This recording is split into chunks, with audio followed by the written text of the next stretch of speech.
Well, here we go. We're going to teach you about how to do landscape painting today, but something special. Our guest today is Kami Mendlik, who is a superstar and author.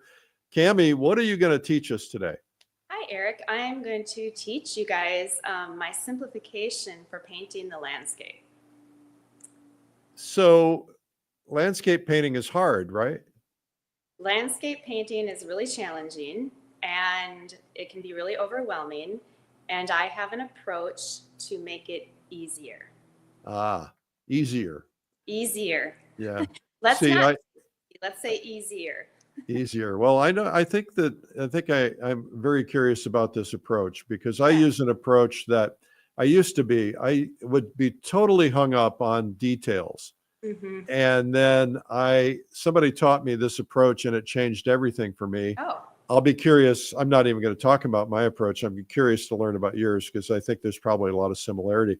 Well, let's get this show officially started. Okay. It's Art School Live with Eric Rhoads.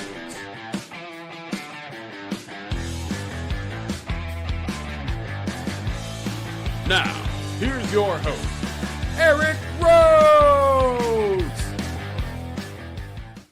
We're going to rock your world today. We're going to teach you about how to do landscape paintings simplified. Now, I got to tell you something. I ran into a very famous landscape painter, and she told me that she did it wrong for 30 years. And then she learned a process of simplification, and it changed everything. And her paintings actually became better. So if you think this is just for beginners, it's for everybody. If you think you don't know how to paint, you're going to learn to paint. We're going to show you how. And Kami Mendlik is a superstar painter. She's a superstar author. She's a nice person too, which really helps. Let's show you some of her work right now so you just get a feel for what she does. Look at that. I mean, can you imagine being able to do that? Kami can teach you how to do that. Look at that beauty. Man, she is good.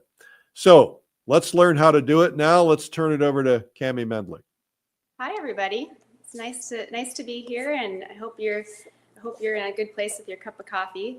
I'm in my studio in Stillwater, Minnesota, and I was thinking about what to share with you guys today. And especially with it being, it's always plein air season, but it's summer and people are out doing plein air landscape. So I'm in my studio not painting plein air, but I want to share with you how I think about the landscape to make it easier and not so overwhelming. So I started with I'm going to show you an image here. And when people say simple, here's what the problem is they think simple is easy. It's simple, not necessarily lazy or easy, but we're trying to make this easier. So what we're going to do is we're going to think about just simplifying shapes, omitting detail to strengthen the armature, the structure of our painting. So I am going to share with you here. I've got my easel set up. Let's see. You see my mouth? And I have just a photo. And I think that maybe they have the photo to share with you too, a couple images. But We do.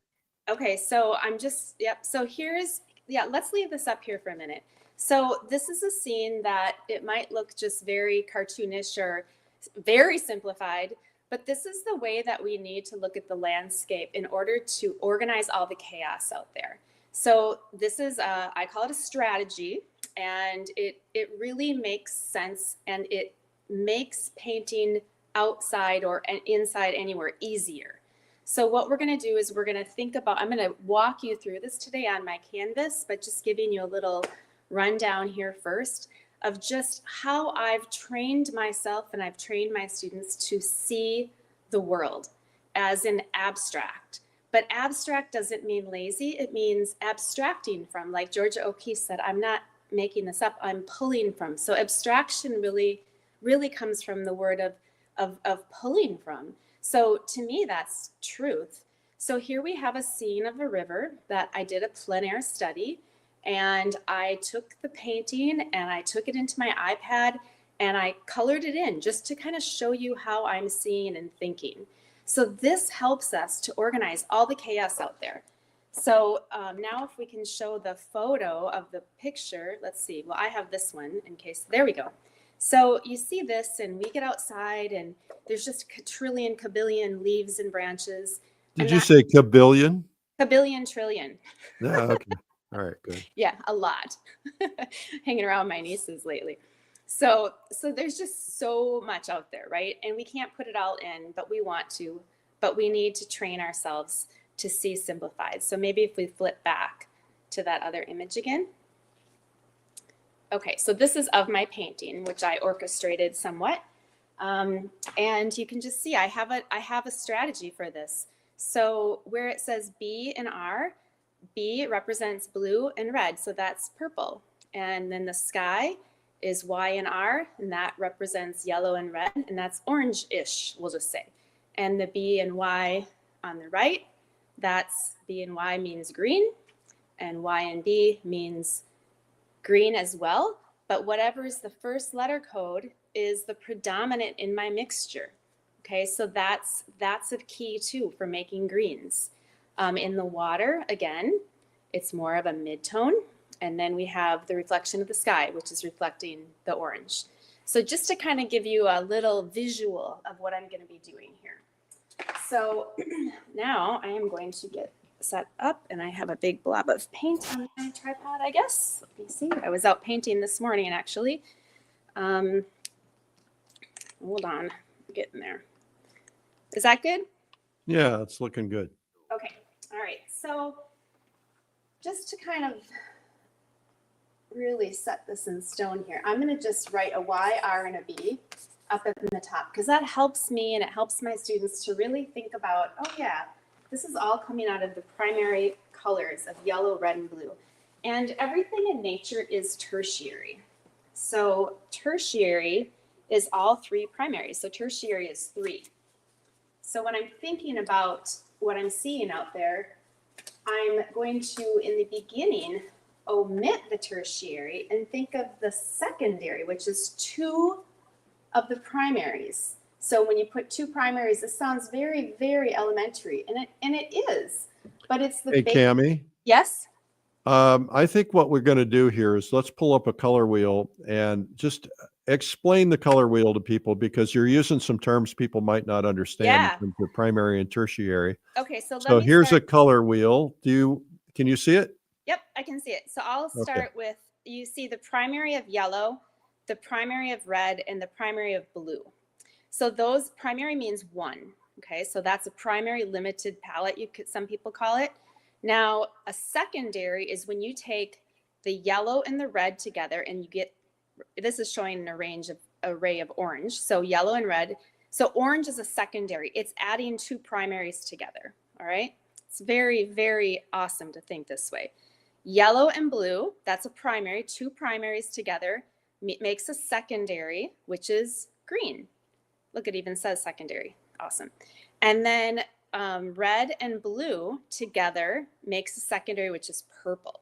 Now, this is one more quick little, I just love talking about color. One more quick thing. So if you want to neutralize or make a tertiary, let's say you wanted to neutralize your purple, go across the color wheel to the remaining primary, and that's going to neutralize gray or make a tertiary out of your purple. So what she's saying, let's clarify that just a little bit further.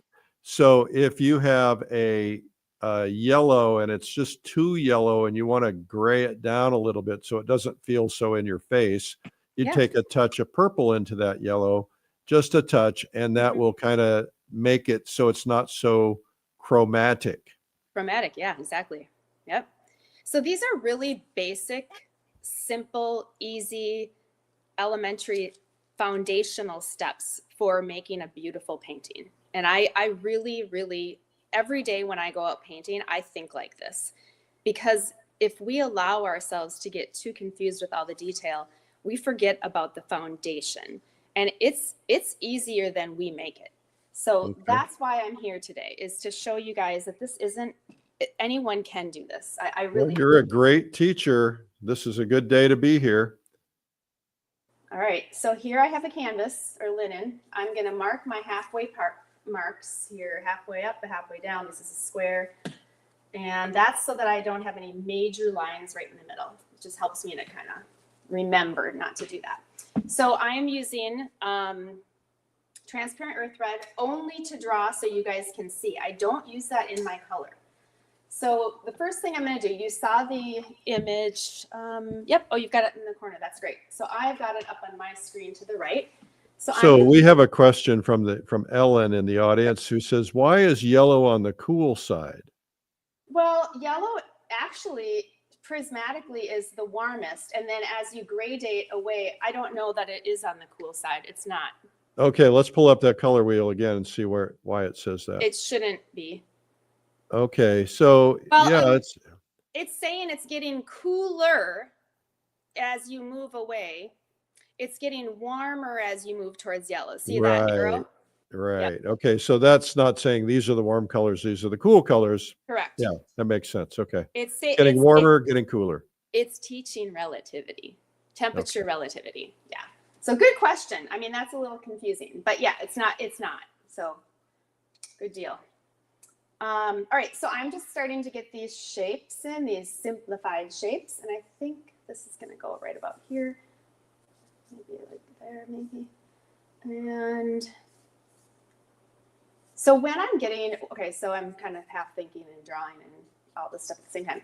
So I'm also picked out a water scene because I paint a lot of water, and I know that I also did a water painting video with Streamline, or with what? ArtTube? Paint tube. Help me. my painting brain. So yeah, so I did that, and I thought, well, this would be a good thing. And I've been at the river a lot this last week, and I love it so much. So I thought I would do a water scene and talk to you guys about my letter code strategy. So I can't help it. I love to teach, and I love to share so that it's easier for you guys, hopefully, and it becomes more fun. So what I'm doing right now is I don't know if you noticed that I'm kind of drawing with straight lines. And the reason that I'm doing that is I'm contouring the primary shapes, and I'm thinking of plane changes. So I'm never going to draw. You'll very rarely see me do little like pokey. I see my students kind of seeing the detail right away. And try not to do that. Omit that in the beginning and contour it like if you had a little bag of sticks and you're contouring your primary shapes. Because already you can see that I've got a pretty strong structure here. I am going to take this piece of light out because that's going to be its own separate color. And I'm going to repeat it down in the water. So reflections, you're always going to, they're reflecting. So it's a mirror image below. I'm going to take a pastel pencil for the sake of teaching and share with you how I letter code strategy. Now that we know that yellow is Y, red is B, red is R, and B is blue, that's our primaries. And now I'm going to strategize how I think about the relationships of these colors up here. So this average back here, to me, compared to the one up here, was predominantly blue and secondarily red. So that means that in this mixture, it's going to be more blue, less red, and then the tertiary that we're omitting in the beginning is going to be yellow. So we're not going to put that in yet. And there was a lot of atmosphere this day, and that really made it just really, I think it was a little smoky, even though the image isn't showing that. This is in the realm of light. So this was predominantly yellow, the warmer color first, blue second. This was in front of this, makes it warmer. So, but it was darker than this in shadow, BY. And then down in the ground plane, I'll get to that in a second. It was really, really warm because I could see into the reflection. So we're just going to repeat this down here. This was warmer. Repeat that. My sky, it's always a tricky thing because we see everything, but it's what is the color compared to the other ones? It was warmer and lighter, right? So it was orange-ish. All right, so that's my quick letter code strategy, just to give you an idea of how I'm thinking about this. And now I'm going to start mixing up some color. And I might even tip my camera for you guys so you can see me do that. All right. Eric will tell me if it falls.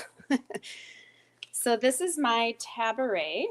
And I have a halftone palette here. I'm no longer using the transparent earth red, and I'm going to start with my darkest dark.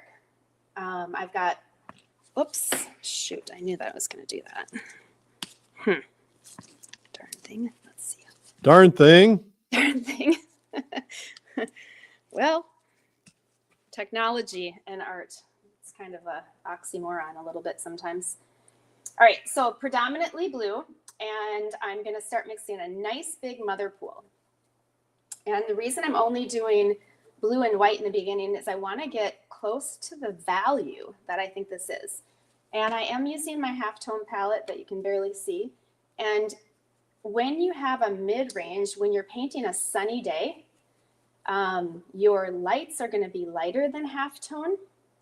And that's the value of my palette. And your darks are going to be darker than halftone. So right now I'm making a dark, and I want it to be darker, but not too dark. So that's my relationship to the darkest. So I'm going to get a nice amount of paint here. And now I decided that the secondary is red. I could use alizarin or cad red, but I'm going to use cad red because I find that it grays better with blue than alizarin does, just from experiment. I also just want to kind of encourage painters, new or not new, but mostly newer, to make sure that you know what your colors do when you mix them with white. Just practice. So right now, just with two colors, I'm making a pretty nice gray, and that's not even with any tertiary yet. So I think I'm in pretty good shape. I'm gonna take this up here. At least you saw me mix some. I'll be adjusting. There. I know people love seeing the palette, so. All right, so now I'm gonna get looking over here. So that didn't look so dark down on my palette, but when I get it up here, it really does start to, compared to white, it looks a lot darker, but that's the relationship there. All right, so this is my, what I call a mother pool average. And I'm gonna get a few variations in here. Can you repeat that? A mother cool average? Yeah, I call it a mother pool average, and here's why. I'm a mother, and when I was teaching years ago, I was trying to explain to people how, so this is an average. The most that you see when you squint is one color if you mixed it all up. But that's not gonna get us the results that we want if we just put in one big blob. So we start with, let me show you down here again. This isn't about me painting today, I don't think. This is about me hopefully sharing with some of you that want to have another tip here. But this is what I call a mother pool average. So I'm going to go a little bit prematurely and just show you mixing in some different temperatures. So let's just say that whole, this is the mother pool, and now the temperature pools are baby pools. So I just remember thinking, wow, I made these two kids and they are so different temperature than the other ones, right? So like, wow, how did that happen? But they're still coming out of, you know, my mother pool here, if you want to call it that. So this is a really great way to keep your averages tight, organized, I guess maybe would be a better word. So you can see that I have warmer and I'm getting cooler this way. I have lighter, I get darker this way, but this is pretty organized. And when I added this yellow, I started getting into the tertiaries. So this is how I work. And it's so efficient, and it's a primary palette. In here, I can get all the different temperature pools. But the main thing is that I'm first deciding, is it predominantly orangish, greenish, or purplish? And then I'm getting the baby temperature pools in there. Does that make sense? Yeah. Yeah, okay, good. All right, so now I'm going to just kind of start getting a little bit of this variation here. So I am dipping down into my temperature pools, and I see some different things happening up here, a little bit darker and warmer. But generally, I'm going out of this, like I called it, mother pool. And I'm also, you know, I did a plein air study of this that I no longer have. I sold, but I photograph my plein air work, and then sometimes later I'll make a bigger one, you know, like a studio piece. And when I'm painting in the studio from these, it takes me right back there. I remember. I'm sure you kind of can relate to that, Eric. I can, absolutely. All right, so I'm gonna just go a little bit lighter and cooler. So I'm trying to work pretty quickly here just to get this average in for you guys. And this is also what I'm gonna be sharing on Plein Air Live. It's this strategy, but outside really in plein air. All right, so I'm leaving a little gaps here. That's because that's gonna be a little bit lighter and warmer, and it'll be easier to go in on blank canvas for me. But now we're gonna go up here. So I'm gonna do the same thing down below. I'm gonna show you another mixture. This is, hopefully this stays. So I'm gonna leave that there, and I'm gonna make the 𝗡𝗺. Make this a little lighter. Mix that up real quickly. And I'm going warmer. So yellow is warmer than red, and so that makes this warmer. And then I have my next average. Da, da, da. Here we go. Da, da, da. Yeah. All right. So just really thinking about practicing squinting down really helps a lot. I mean, I fall in love with the landscape just like anyone else and get overwhelmed, and then I remember that these are just shapes, and I just think the best painters that I've seen really simplify, and their paintings have very strong carrying power from across the room, and when you get up close, it's just paint. So that's kind of what I'm after. Maybe someday I'll totally achieve it. I don't know. It's my goal. All right. All right, so we're hitting a water line there. So we've got a couple shapes here. Let's get this 𝗬𝗶 in. And just for the sake of moving still, I'm gonna just not tip my camera. It's a little tedious. But I'm starting with predominantly yellow and white to the value. And then I'm adding a little bit of blue. So that's a tip. If you are mixing a green and it's in the realm of light, don't start with blue and then add yellow. And also I don't recommend just mixing them both together and seeing what magically happens. Would you say that again? Yeah, the tip that I have on it, because I've seen this so many times with students, is that if you're mixing a green in the realm of light, if it's getting hit by light, if it's in sunshine, let's just say that, make sure that you start with yellow. So that's your predominant primary because it's warmer and lighter, and then add the blue. So if you just mix yellow and blue together, you're kind of guessing. And I've never found that there's room for guessing in making color. Are you saying mix it on the canvas, put the yellow in, and then put the blue in on the canvas, or are you saying mix it? Mix it on the palette. All right. Mix it on the palette, starting with yellow, and then add the blue to the yellow. Okay. Does that make sense? Yep. Okay. Yep. I know. Sometimes I forget that I think everyone knows what I'm talking about or thinking. So right now these look like pretty simple shapes, but the point is that I am getting my averages in so that I can start moving into the tertiaries.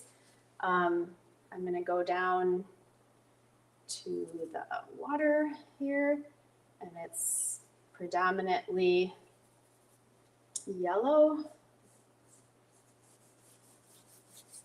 Now with water, what I do is I go a little bit thinner, and I pull my strokes down vertically.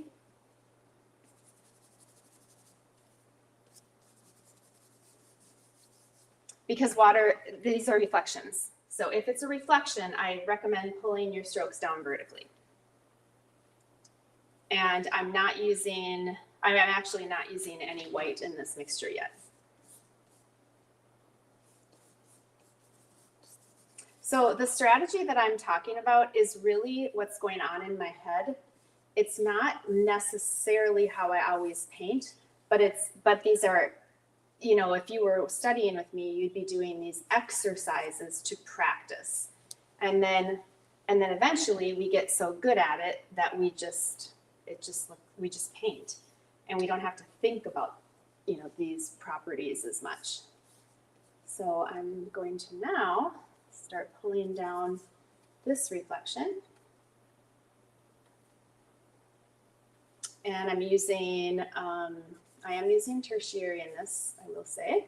I'm using ultramarine blue, alizarin crimson, and then cad yellow, because the rivers around the Midwest have really beautiful red tannins in them, and we get this just really lovely color that I haven't really seen. I'm sure it exists other places, but I haven't really seen that as much. It's pretty special. So I'm working on just getting these established here. I'm gonna leave that be for a minute and go back up to my tree line here. So now what I'm going to do is I'm working into that, what I called mother pool, and I'm going to start getting some of these greens in here. So it's a tertiary. These are in the realm of shadow, and then a little bit of it got hit by light. So right now I'm just working on the half tone to get a little variation in there. And this is I think this is a 15 by 15 piece of linen that I'm working on. So it's not too small. So you've just cut a piece of linen and put it on a board? Yeah, I do that a lot. This is Centurion linen. I like working on it, and it makes me feel like it's just not so precious then. And but it's great to work on. But if the painting, you know, if I like the painting, then I can mount it, and I do that a lot. Or if I'm traveling, I work on this, and it's just easier to carry. So I'm starting to work in some of these variations.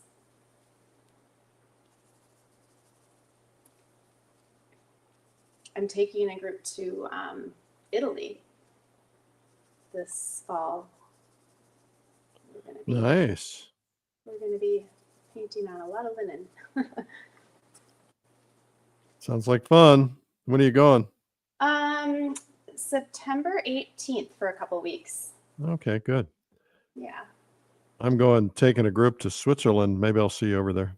Oh, yeah. Switzerland. I've not been to Switzerland. Well, you should have come with me. I didn't even know about it. Nobody tells me anything. Yeah, well, you just got to read the right stuff. It's true. Lots going on. Lots of good stuff. So as you guys can see, I'm starting to build in some variation. I'm not going to work too long on that because I could get all caught up in it for a while, and I don't want to. I'm going to get a different brush, and I'm going to clean up a little bit of my palette here. So we're gonna get these averages going here in the water. And the reason I'm getting a different brush, wait till you see this brush, it's just amazing, is because I want to cover a lot of surface in this water quickly. And I don't know if this is a fantastic water brush. So water is so much fun to paint, and I just learned by studying it, because I would have a short window of time when my kids were little and they would go to something called Mom's Day Out, and I would run down to the river and do studies, and I just was curious enough to spend a lifetime figuring out how to do it. And what I learned from just studying it is that reflections pull down and they're underneath wind shear. And wind shear and current, they go on top. And usually the reflections are about the same size as what's above, but there are different factors that can change, that can create variations in that, depending on where the water line is and all this stuff. All right. So this is just a base laying this in. It's not anything too precious here, because I work on top of this, but this is just kind of how I start. All right, getting this in. And still, even though I'm getting variations and all this, I'm thinking of these as just simple abstraction shapes. So I'm not getting caught up in the little detail of anything or anything like that yet. At the very end is when I start thinking about that. All right, so I'm making a clean spot on my panel, my palette, I should say. If you guys are having any aha moments, make sure to tell us what they are in the chat so we can see it. All right. All right, so now I'm going to take, is it helpful? Do you want me to show the palette again when I mix? Yeah, would you do that? Sure. Yeah, because then it's, There's always new people tuning in. yeah, so I just cleaned a spot, and I really do work all my averages. I get them covered pretty quickly, and then I work it till it's done. But that's because I'm trying to study the relationships to set the harmony. So here I'm going to start with white, 2 piles of white. It looks like I used up all my yellow, so I'm going to give myself some more yellow here. All right, so I discovered by observation that my sky was kind of an orangish. So I'm going to do white and yellow and white and red separately. This way I can control the temperature, and I'm using lots of paint. So paint like you're rich. So you are rich. I am rich in multiple ways, right? Right. There's lots of definitions. One of my most favorite stories about painting like you're rich. Okay, so hold on, I'll tell that in a second. So what I'm doing is I'm merging the warmer, which is yellow, and the cooler, which is red, and I'm watching it, and I think that's where I want it, but I'm leaving a little bit of the warmth and a little bit of the cooler to the side so I can adjust that once I get up to my canvas. So there we go. So now I'm going to just start laying this in, and I think that's nice. So I'm just laying in nice thick paint. I have really found that it's best for me to paint my darks thinner and my lights thicker. White is, I use titanium white, and it's quite opaque, which is why I like it so much. And it's just really, it can cover better. Darks are a little thinner, like alizarin is semi-transparent. Ultramarine has a semi-transparency to it. Now, this is a little premature for doing the water down here, but for the sake of the demo, I'm going to just do it. I'll tell you what, let's save it. We're going to take a quick break. We're going to save it. Okay. Good. Get a glass of water. I'll be right back. Okay, sounds good. Our guest today is Kami Mendlik, and we are having a simplified landscape. It's going really well, as you can tell. We'll be back in just a second with that. I want to tell you that Kami's going to be participating in Plein Air Live, which is an online event teaching plein air and landscape painting. We have thousands of people who attend from all over the world, and you could be one of them. Just go to pleinairlive.com to look it up. It's coming up in November. Before that, though, we have Gouache Live, which is coming up this month on the 23rd of August. It's a one-day event.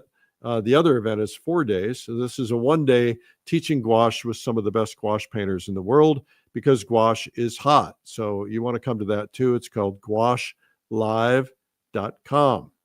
All right. We have a free gift for everybody. If you would like one, we'd be happy to give you one today.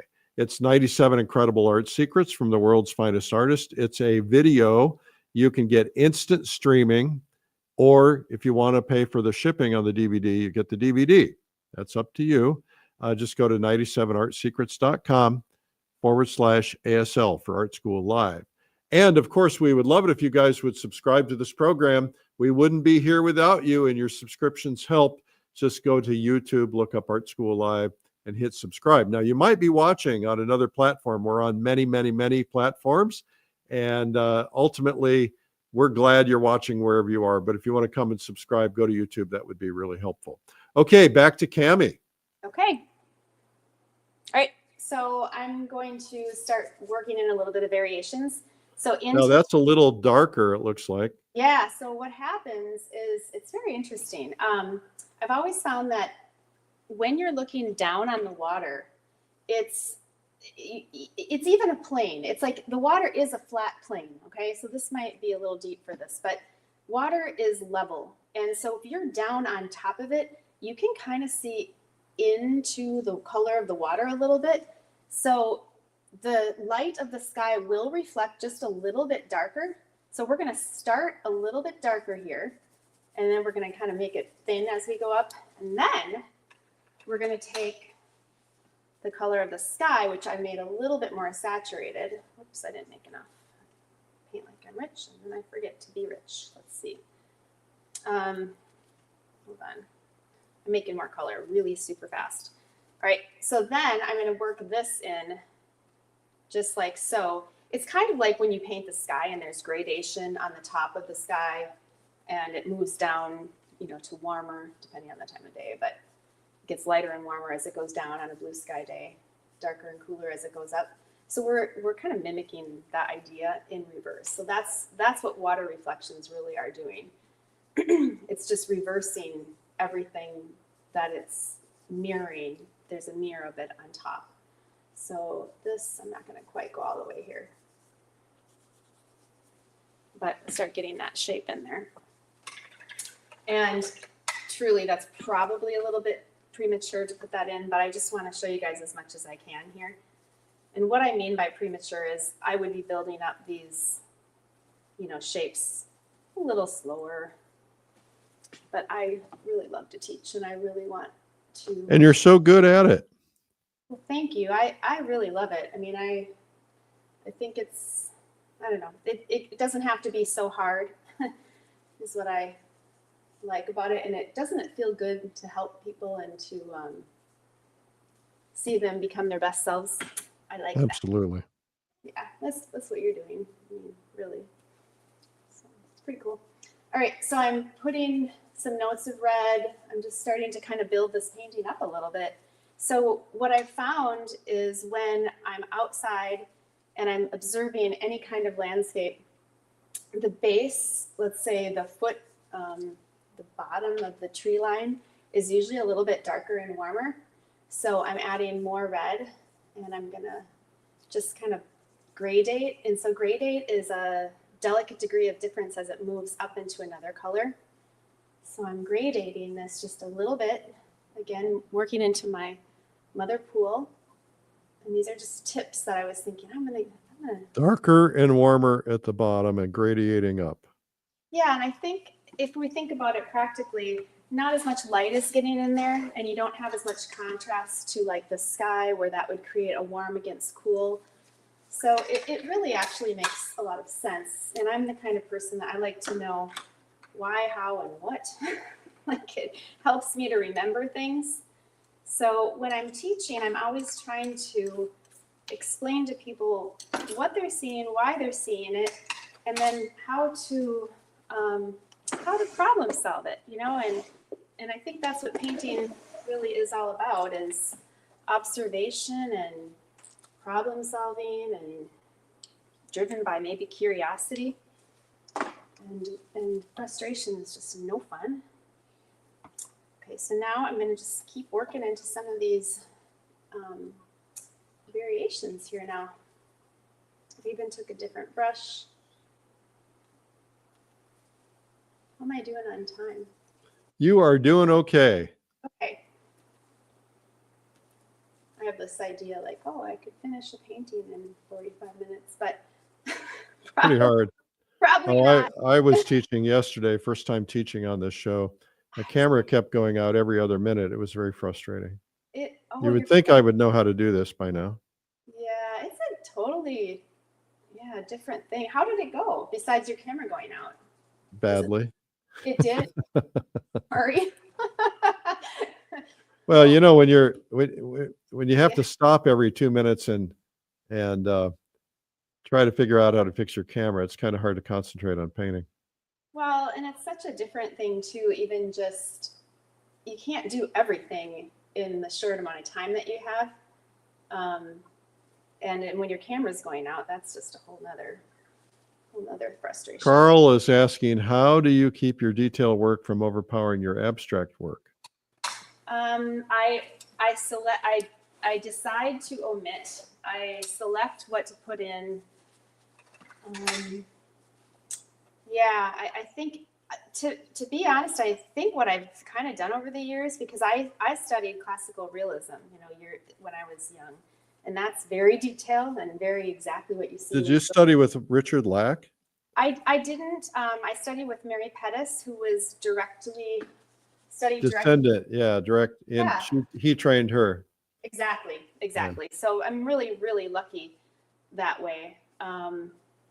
But I will say that, so the reason I mention that is because of how I had to train myself to not see the detail, but I wanted it badly enough.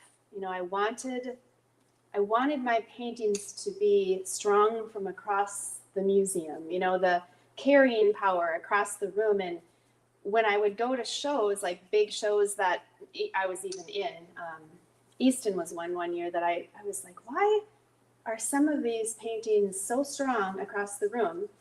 And then the other ones, I can't see what they are across the room, but they look good up close. Well, I decided I wanted to be the ones that looked strong across the room. And I learned by just obsessively studying that it was about their simplification and leaving things out. Simple, not easy, right? So I decided to start figuring that out, basically. Short story long. So I'm just beginning to kind of work in, I keep saying variations, but that's the deal. And I do want form in here, and I do find it interesting to have, you know, some information in here, but I think of what I'm doing as strokes of paint, not shapes and strokes and colors, notes of colors.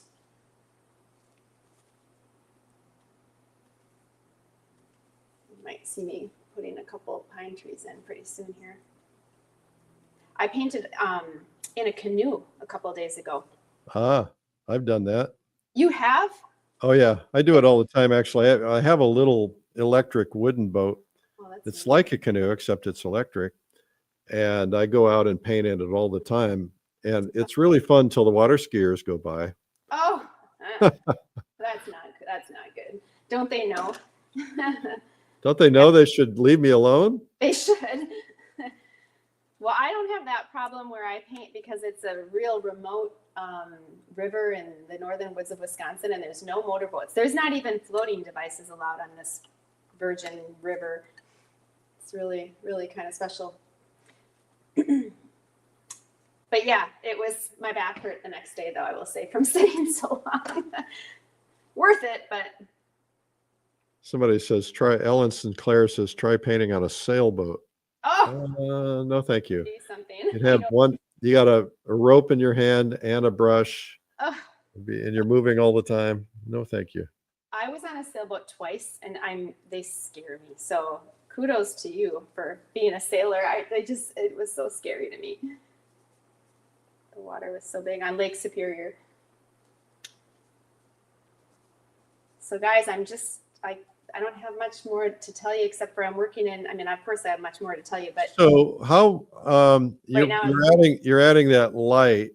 And one thing that is bothering me, and I don't understand, is you have the kind of the purplish, coolish blue in those back trees, but the reflections are a lot warmer and redder. And then you're adding in that light. Is that light going to get added to the reflections, or do you want it to be kind of muted and not really draw the eye? Yeah, both. I'm going to. So that's a good question. So unfortunately, I don't have I have some time, but to finish this, here's how I start. So this is what I'm gonna say. Here's how I start. The reason that this is hazier or purpler than this is because there was moisture in the air and there wasn't clarity. So we had a veil of moisture here taking some of the yellow out of this. Looking down into this river, it's really, really warm. The color of the river is really red. So I start with this. And the reason that I'm working up some of these detail, if you want to call that, or, you know, refining, it's not even refining yet, but starting to work in the nuances, is because regardless of what my photo says or even the real live place says, at the end of the day, I need these reflections in this painting to add up to what I painted here. So this is my first lay-in. And you can see this is warmer and this is cooler. So there's a relationship here, but I haven't reflected in exactly what's going on up here because it's not quite time. But let me just speed ahead and say that I had this where I wanted it now. So at this point, what I would be doing is working this up to kind of finish. And then I would start pulling down on this wet water because it's wet. My paint is wet. I would start pulling down what is happening up here to reflect that. So I can kind of show you how I would do some of that. So fast forwarding ahead, say this is at a place that I want it, that it's done, although it's not. And I'm gonna work in, I'll just take a little bit of a smaller brush, but still just a nice flat synthetic. And I start pulling down into the reflection. So the color on this, and like I said, I've painted this river, it's warmer. So I will have some of the blue reflecting down there, but not quite so much. So this is fun though. And then the other thing that I've learned is if you take your brush and you kind of wiggle it here and there, it looks like water. I mean, it's really fun. So you don't want to totally do that. You want to be selective with where you're, I don't know what else word to say, wiggling the wiggling. I don't wiggle my brush. I just wiggle my butt. I'm Just like, the I same don't know effect. this is what to say about that. But I'm Just like, kidding. Just yeah. kidding. Yeah, I'm like, okay. TMI. Too much. But it is a good technique and it is a good trick. So you can see that I'm starting to work that up. And then I add just a little bit of thinner, which I'm using Gamsol. Let's go over here so I can start moving this a little bit too. Hello, Germany. Hello, Netherlands. Hello, Italy. Hello, England. Italy. Got them all. Hi, Italy. I can't wait to come and see you. Oh, yeah. I'd go with you if I could. Well, next year I'm going to do 2 back-to-back. Oh, nice. Yep. So I know it'll be pretty fun.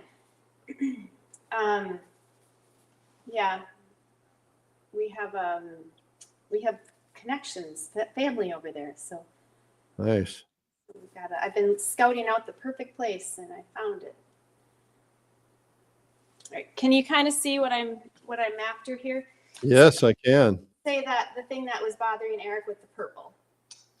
So now I want to get into where I usually see the purple is in between the sky reflection and the tree reflection. It's pretty fascinating. It's never, to make your water look really wet, pay attention to the value and the temperature that happens between the tree reflection and the sky reflection. And is it really purple? Well, that's all relative, but it kind of appears to be somewhat purple, I've found, but in variations. And I'm going to just kind of show you how I would do these edges here in a quick little manner. So then it still is representing the water. Let's see how we're doing as far as, I haven't checked the actual. So see how this is about the same length? I'm checking that. You want that to be about the same now. This is getting a little bigger. So this is about, I could go a little farther down on this one. And this is when I might start running my brushes horizontally because I'm gonna get the idea of. Crystal is asking if you cover this water information in your book. I do not, but But you covered in your video. yes. Well, we should pull that up if we have a, it's called Mastering Water, The Secrets of Color and Reflection. Mhm. Kami Mendlik from painttube.tv. Yeah. And it's quite good. It is quite good. It really is. My daughter and I watched it. I don't know, because I had never actually watched it fully, after, and we're like, wow, they did a great job editing, and there's really a lot of good information. It's very thorough. But yeah, it's all about this water. So the whole thing is about that. This particular, demo is a combination of water and strategizing letter codes. But do you see how this is starting to make it look wet and kind of harmonizing with this a little bit more, with the whole scene? And so I'm going to I have so much fun. I was just here. I was just at this scene last week. So I'm very, very in tune to what this whole rhythm was. I pay attention to the current, and I'll just kind of stare at it for a while. There's always a pattern, a rhythm I found. I want you guys to pay close attention to how she's holding her brush. Yeah. Right? Back at the back. She's loose. And what I'm doing is, so it's like orchestrating. I remember reading once, it's kind of so I'm not dropping all my strokes. I'm envisioning it, and then I drop it so that it feels organic and natural, I guess. I don't know. But I pay attention, and I know that there's like these little swirly things that happen in this river. So pay attention to that. Don't just work from photographs. Go look at the water if you want to paint water. And I remember reading years ago an article about a diver who would envision his dive before he would make the dive. And I thought that's really what we do with painting when I'm noting a stroke or a current or wind shear. So don't overdo it, Kami. But do you see how that starts looking wet? So this is turning into kind of a water demo. So let me show you a couple other things. This is fun. So you want to, where's that big brush? This is a fun brush. So let's just say I'm at a good place with this and I'm done. I mean, I'm not, but I want to give you guys as much as I can. Yeah, well, you're about done on this end. Okay, yeah, I'm about done. So you could take one time and maybe just lightly with a kind of dry brush, go across like this. And then you can take, let me do one more thing, okay, real quick. And then we'll be done. It's too fun. And then you can take and... Don't block with your shoulder. Okay. Yep, that's why it's good that you're paying attention. So a couple strokes across this, and I'm going like so fast. Wow, that totally makes the painting. Draws your eye right back there. So, and then you could take just a little bit of your palette knife with white with just a titch of yellow, just a titch. And there's always going to be, if there's light, there's always going to be a place on the shore that catches little glimpses of the light, like strong little dots of it. And you could even pull it like this. All right. Well, Kami, we're going to have to pull the plug. I know. I know. See, I have fun. Yeah. All right. You're awesome. Thank you so much for giving this to us today. You really inspired a lot of people and taught us a lot. This was good. I learned things that I didn't know. So thank you for that. Thanks for the opportunity. We'll make sure that we post Kami's information, Instagram and everything in the chat so you guys can go follow her. Maybe you can go to Italy with her, get her video at painttube.tv. She's got an incredible book out. It's in its second printing. It's sold really, really well. It's called Color Relativity, and it is fantastic. I can personally vouch for it. I have a copy, signed copy, no less. Yeah. Yep. Thanks, Thank Eric. you, Kami. Thanks, everyone. Happy painting. Have fun. Okay, bye-bye. Bye. Well, this is another one bites the dust, as they say. We love having you guys here. We hope that this is helpful. We believe anybody can learn to paint, and we want you to watch. If you just watch any 5 of our training, you're going to get the confidence you need. And, you're going to be able to say, I can do this. Somebody in the chat earlier said, I've been watching this a while. I'm not a master yet. Well, most of us aren't, but we're getting there. We're making progress. And if you make progress and you feel good about it and you feel like you're getting sufficient, then you just keep pushing yourself, keep trying. This show, we've got over, 2,000-3,000 episodes, and we've been seen by over 18 million people. So thank you for making this happen. Make sure to share it with your friends. Make sure to go in, if you had an aha moment, go into the comments and say something so that we know what was valid and valuable to you. And please come back. We're here every weekday at 12 noon Eastern time. All right, I'm Eric. You guys take care. Bye-bye.